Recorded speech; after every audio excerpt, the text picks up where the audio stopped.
Hi friends, നല്ല മഴയും സൺഡേയും ഉറങ്ങാൻ പറ്റിയ ദിവസം. ഞാൻ ഇന്ന് വളരെ താമസം എഴുന്നേൽക്കാൻ.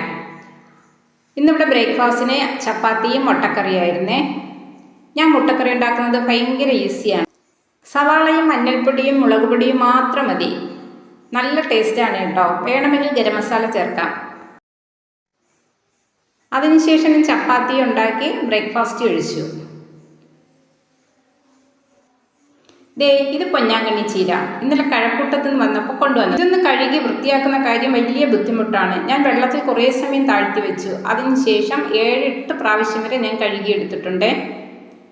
എന്നിട്ട് വെള്ളം വാർന്നു പോകാനായി വെച്ചിട്ടുണ്ട്. ഇനി ഞാൻ മീൻകറിയാണ് ഉണ്ടാക്കുന്നത്. ഇന്നത്തെ മീൻകറി സ്പെഷ്യലാണ്. സവാള അരച്ച മീൻകറിയാണ് ഇന്ന് ഉണ്ടാക്കുന്നത് കേട്ടോ. അതിനായിട്ടൊരു വലിയ സവാള കട്ട് ചെയ്ത് വെളിച്ചെണ്ണയിൽ വഴറ്റിയെടുക്കുകയാണ്. സവാള വരുമ്പോഴേക്ക് അതിലേക്ക് മസാലകളെല്ലാം ചേർത്ത് കൊടുക്കാം. മല്ലിപ്പൊടി, മുളക് പൊടി, മഞ്ഞൾപ്പൊടി. ഇതിൻ്റെ മൂന്നിൻ്റെയും പച്ചമണം മാറുന്നത് വരെ നന്നായിട്ട് നമുക്ക് മസാലകളെല്ലാം മൂപ്പിച്ചെടുക്കാം. ഒരു 5 മിനിറ്റൊക്കെ കഴിയുമ്പോഴത്തേക്ക് ഇതിലേക്ക് ഒരു പിടി തേങ്ങയും കൂടെ ചേർത്ത് കൊടുക്കണം. തേങ്ങയും നല്ലപോലെ ഒന്ന് മൂപ്പിച്ചെടുക്കാം. തേങ്ങയും നല്ലതായി മൂത്ത് വരുമ്പോഴത്തേക്ക് നമുക്ക് സ്റ്റൗ ഒന്ന് ഓഫ് ചെയ്യാൻ. തണുത്തതിന് ശേഷം മിക്സിയുടെ ജാറിലിട്ട് നന്നായിട്ട് തന്നെ ഒന്ന് അരച്ചെടുക്കാം. സവാള ചേർത്തത് കൊണ്ട് തന്നെ നന്നായി അരച്ചരപ്പ് നമുക്ക് ചട്ടിയിലേക്ക് ചേർത്ത് കൊടുക്കാം. ആവശ്യത്തിന് വെള്ളവും ചേർത്ത് കൊടുക്കാം. അതിനുശേഷം ഉപ്പ്, കൊടംപുളി വെള്ളത്തിലിട്ട് വെച്ചിട്ടുണ്ട്, അതും കൂടെ ചേർത്ത് കൊടുക്കാം. എന്നിട്ട് സ്റ്റൗ ഓൺ ചെയ്യാം. അരപ്പൊന്ന് തിളച്ച് വരുമ്പോഴത്തേക്ക് നമുക്കിതിലേക്ക് മീൻ കഷ്ണങ്ങളെല്ലാം ഇട്ട് കൊടുക്കാം. കുറച്ച് ഉലുവപ്പൊടിയും ചേർത്ത് കൊടുക്കാം. ഇനിയും തിളച്ച് അരപ്പെല്ലാം ഒന്ന് കുറുകി വരുന്ന സമയത്ത് നമുക്കിതിലേക്ക് മുരിങ്ങക്കായും പച്ചമുളകും ചേർത്ത് കൊടുക്കാം. മുരിങ്ങക്കായും പച്ചമുളകും വെന്ത് വരുന്ന സമയത്തിന് നമുക്കിതിലേക്ക് ഒരു തക്കാളി കൂടി ചേർത്ത് കൊടുക്കണം.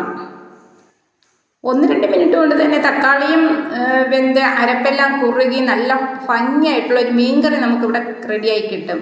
ലാസ്റ്റ് നമുക്ക് കറിവേപ്പിലയും തൂക്കിക്കൊടുത്ത് നമ്മുടെ മീൻകറി ഇവിടെ റെഡിയായി. ഇതുപോലെ ചെയ്തിട്ടില്ലാത്തവർ ഇതൊന്ന് ചെയ്ത് നോക്കണേ. ഇതിൻ്റെ ഗ്രേവി നല്ല ടേസ്റ്റാണ്. ഇനി നമുക്കൊരു പാത്രം വെച്ച് കടുക് പൊട്ടിച്ച് ഇതിലേക്ക് നമ്മൾ നേരത്തെ കട്ട് ചെയ്ത് വെച്ച പൊന്നാങ്കണ്ണി ചീര ഇട്ട് കൊടുക്കുക. ഇതിലേക്ക് വെള്ളം ഒഴിച്ച് വേണം വേവിച്ചെടുക്കാൻ. നല്ലപോലെ വെന്തില്ലെങ്കിൽ നമുക്ക് ചിലപ്പോൾ വയറിന് പണി കിട്ടാൻ സാധ്യതയുണ്ട് കേട്ടോ. ചീര ഒന്ന് വെന്ത് വരുമ്പോഴത്തേക്ക് ഇതിലേക്ക് ഒരു ചെറിയ സവാളയും കൂടെ കട്ട് ചെയ്ത് ചേർത്ത് കൊടുക്കാം. രണ്ടും കൂടെ മിക്സ് ചെയ്ത് അടച്ചു വെച്ച് നല്ലപോലെ നമുക്ക് വേവിച്ചെടുക്കാം. ഇപ്പോഴത്തെ ചീരയും സവാളയും എല്ലാം വെന്ത് കിട്ടിയിട്ടുണ്ട്. ഇനി നമുക്കിതിലേക്ക് അരപ്പ് ചേർത്ത് കൊടുക്കാം. അരപ്പൊന്ന് ചൂടുപിടിച്ചതിന് ശേഷം ഇതെല്ലാം കൂടി മിക്സ് ചെയ്ത് ലാസ്റ്റിൽ അല്പം വെളിച്ചെണ്ണയും തൂവി ഇതൊന്ന് ഡ്രൈ ആക്കി എടുക്കണം.